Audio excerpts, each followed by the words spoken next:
O que não se deve falar para uma pessoa com ansiedade, depressão, pânico? E o que se deve falar?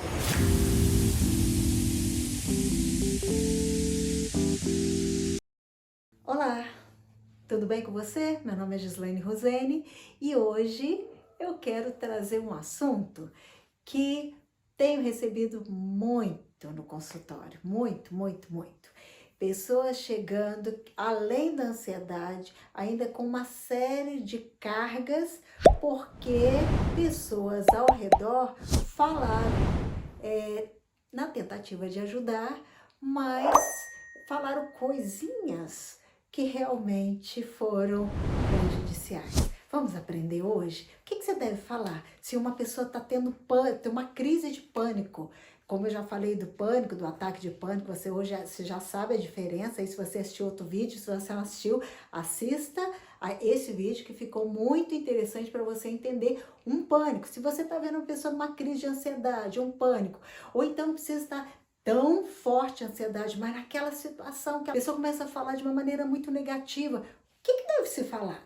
Então vamos lá? Hoje eu tenho 9 pontos que não se deve falar e depois eu vou colocar assim como ajudar, tá bom? Então fica comigo até o fim e já naquele processo bacana que você já sabe, já vai deixando já seu like aí para a gente poder ajudar outras pessoas e depois a esse vídeo você vai compartilhar, né? Passa para pessoas porque a gente tem que ajudar muito, porque vamos facilitar a vida uns dos outros, certo?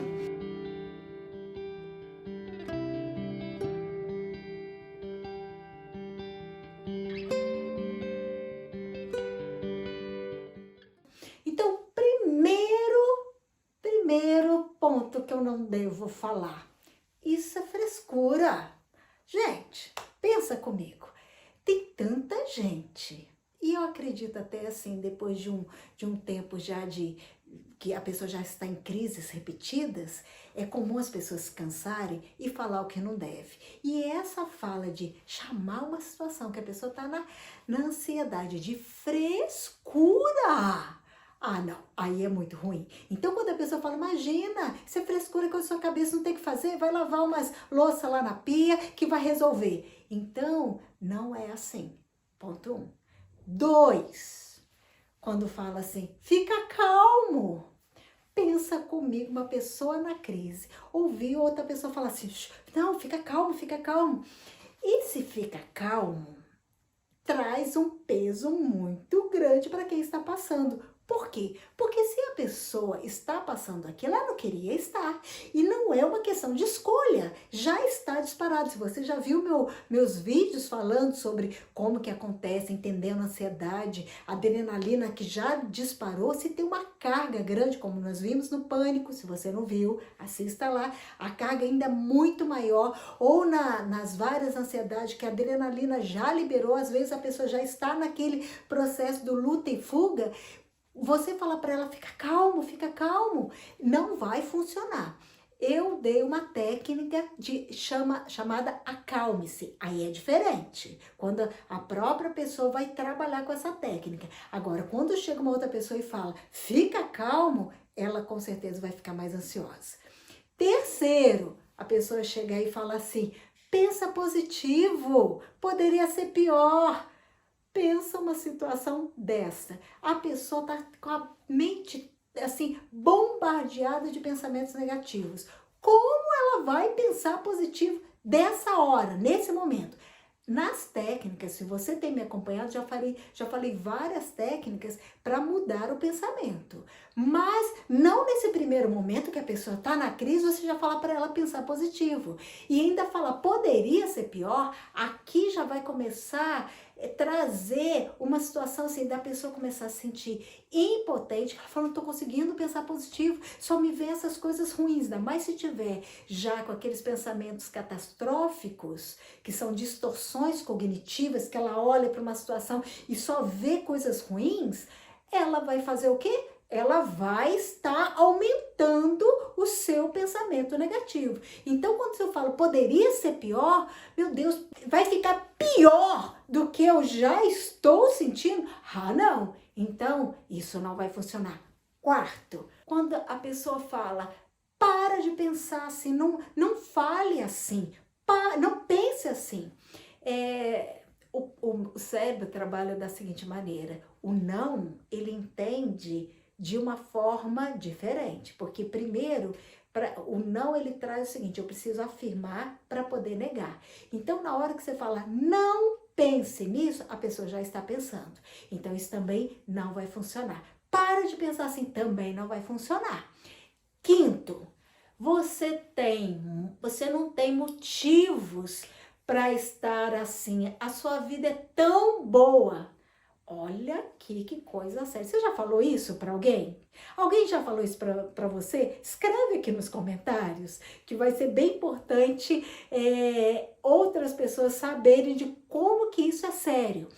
Veja bem, a pessoa está naquela situação, ela não queria estar ali. Aí chega a pessoa e fala para ela, você não tem motivo para estar assim, sua vida é tão boa. Sabe o que acontece? E isso chega a muita gente no estado de ansiedade, no consultório, com esse peso, porque isso vai trazer culpa. Porque a pessoa vai olhar e vai dizer, é verdade, né? Minha vida é tão boa, eu nem poderia, mas eu tô sentindo, eu tô pensando, meu Deus. Então agora, além da ansiedade, ela está com culpa. E culpa é o seguinte, eu fiz algo errado e mereço ser punido. Então o quadro vai piorar. Sexto, que também é parente desse quinto, seja uma pessoa mais grata pelo que você tem. Existem tantas pessoas sofrendo por aí, você passando fome. Tem gente que você tem uma casa para morar, você tem comida, sua vida tá boa. Tem gente morrendo e você tá desse jeito. Você tem que ser mais grato pelo que você tem. Pronto.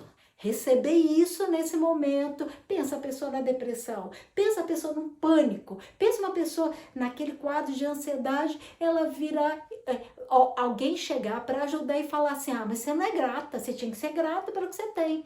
Sim, a gratidão, ela é transformadora, mas falar desse jeito, nesse momento, não vai ajudar e vai piorar. Outro ponto, sétimo, isso é coisa da sua cabeça. Não tem nada. Isso aqui é muito comum, a pessoa ir, depois de fazer exames, passar por alguns especialistas, e aí depois constatar, olha, tá tudo certo, não tem nada aqui não. Aí a pessoa já sai falando, tá vendo? Isso é coisa da sua cabeça, você não tem nada. E isso traz um outro peso que aumenta a ansiedade, porque a pessoa vai dizer, meu Deus, mas é coisa da minha cabeça, mas eu tô sentindo, como que é coisa da minha cabeça? Então eu tô ficando louco? E aí vai piorar. O que acontece, de fato, é o seguinte, é que se é um problema que achava que era um problema cardíaco ou algum outro problema físico, não está acontecendo, mas os sintomas são físicos. O detalhe é que não está sendo gerado do físico, mas está sendo gerado de uma interpretação da cabeça. O cérebro engana. Você viu isso lá no vídeo de síndrome de pânico. Se você não viu, assista lá que eu falo sobre isso.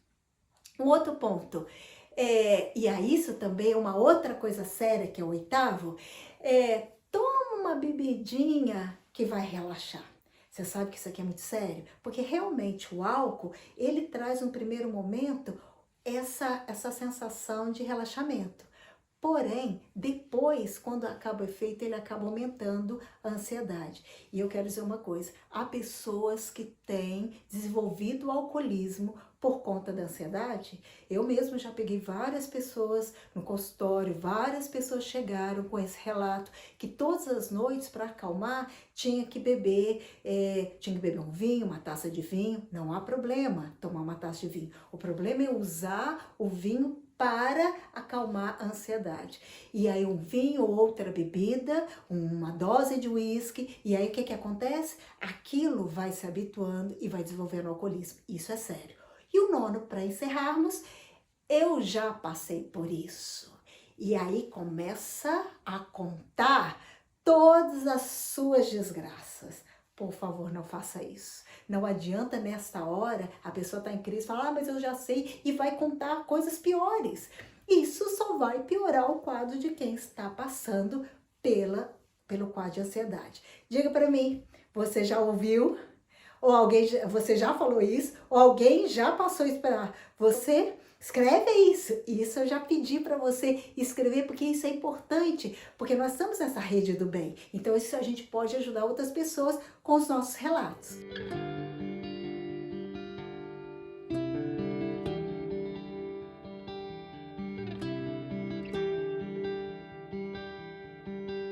Agora, enfim, o que falar então? O que fazer nessa hora se eu quero ajudar?